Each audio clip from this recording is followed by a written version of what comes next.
Samantala sa panalangin sa ng Ama ng Anak ng Espiritu Santo. Amen. Panginoong naming Diyos, salamat sa biyayang ito at pagkakataon na magtipon-tipon kami. Inaalay namin sa inyo ang aming klase. Bigyan mo kami ng karunungan at pangunawa habang nag-aaral. Palakasin ang aming pagkakaisa at pagkakaibigan. Gabayan mo po ang aming mga guro sa pagtuturo.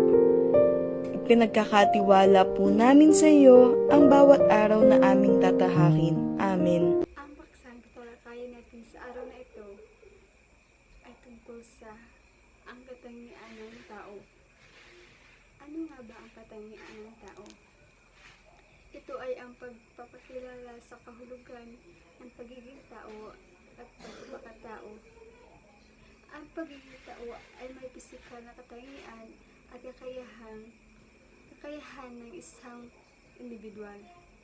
Samantalang ang pagpapakatao ay ang moral na aspekto nito. May mga iba't ibang katangian ang tao. Una, madaling maging tao. Sumasagot ito sa pagkaano ng tao at ang ikalawa naman ay nakatuon sa pagkasino ng tao.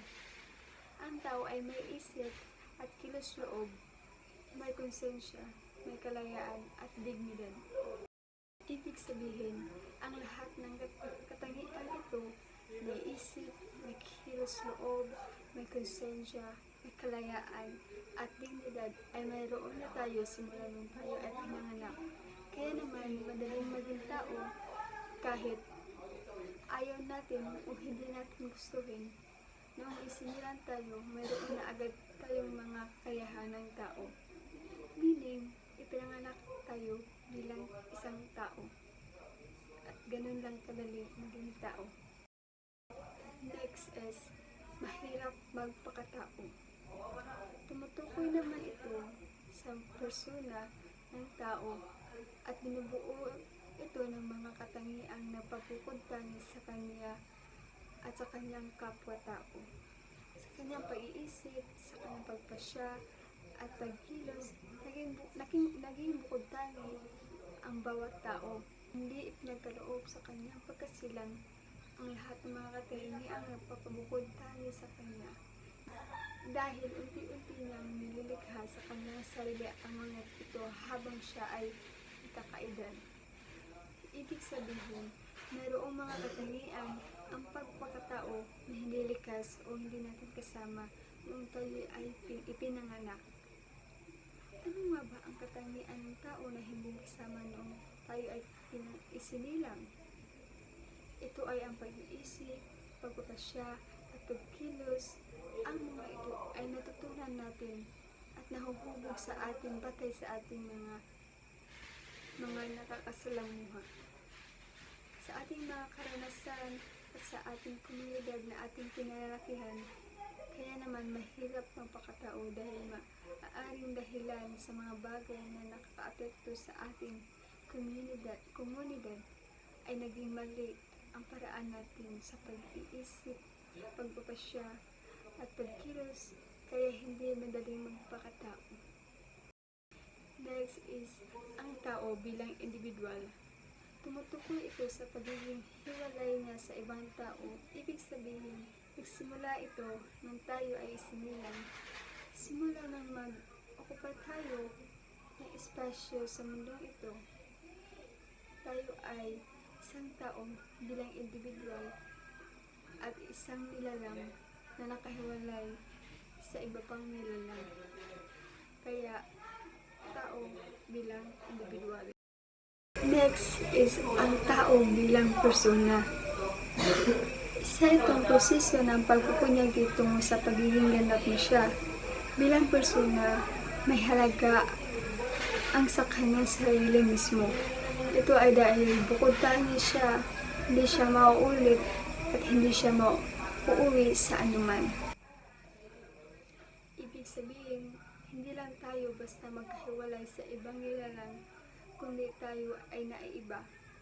Bukod tangi at walang kapareha na ibang nilalang. Meaning, ang mga katangian natin ay tayo lang ang mayroon.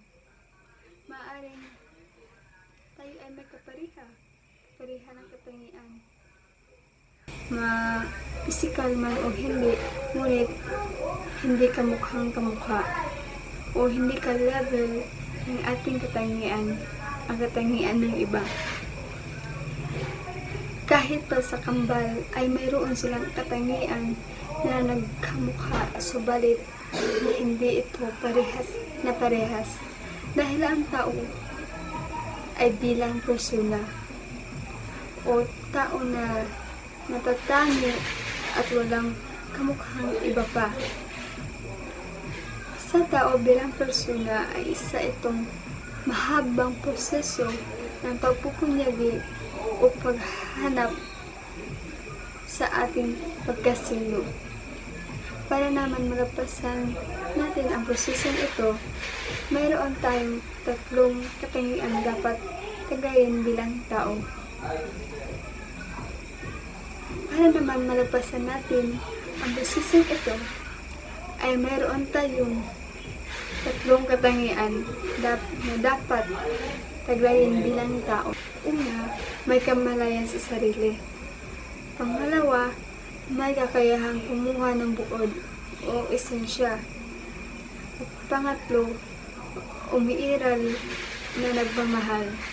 Ang taong may kamalayan sa sarili ay pagtanggap sa kanyang mga talento na magagamit niya sa kanyang pakikipagbahagi sa mundo.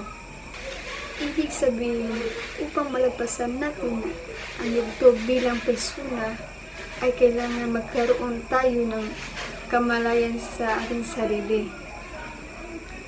Kailangan tuklasan natin muna ang ating katangian, malaman ang mga kakayahan natin, mga talento, gayon din ang ating kahinaan. Meaning, kailangan tayo magkaroon ng kaalaman sa mga katangian natin bilang tao. Iyon ang may kamalayan sa sarili. Pangalawa, may kakayahang bumuo ng konklusyon mula sa isang pangyayari. Nakikita ng tao ang esensya ng mga umiiral kung namangha siya sa kagandahan ng mga bagay sa kanyang paligid at nauunawaan niya kung bakit ito umiiral. Kapag may sapat na tayong kamalayan sa ating sarili, ang susunod na katangian na dapat magkaroon tayo ay yung kakayahan na makuha ang esensya o dahilan ng pag-iral ng mga bagay-bagay sa paligid natin. At kailangan natin maunawaan, halimbawa, kung bakit may mga puno sa paligid, bakit tayo may kapwa-tao, at lahat ng iba pang bagay tulad ng bagay na hindi nabubuhay.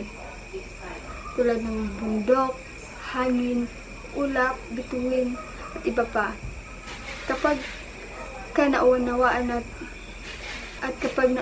natin kung bakit sila nandyan, at namamangha tayo sa mga kagandahan nilang taglay, ibig sabihin ay mayroon tayong kakayahang kumuha ng buod o esensya.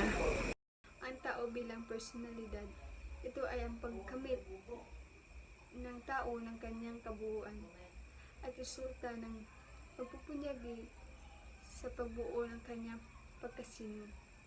Ang tao ay itinuturing na personalidad ay may mga matibay na pagpapahalaga at pagpaniniwala, totoo sa kanyang sarili at tapat sa kanyang misyon. Mabubuo lamang niya ang kanyang sarili kung itatalaga niya ang kanyang pagkasino at paglilingkod sa kanyang kapwa, lalo na sa mga nangangailangan. Ibig sabihin, para mabuo natin ang ating personalidad, ay kailangan natin malaman kung sino tayo. Mayroon una tayong sariling paniniwala, paninindigan, at kaalaman sa mga bagay-bagay na sa ating paligid at ginagamit natin sa ating paniniwala. Kaya kapag nagawa na natin ito, ay maaari na natin tuturing ang ating sarili bilang personalidad.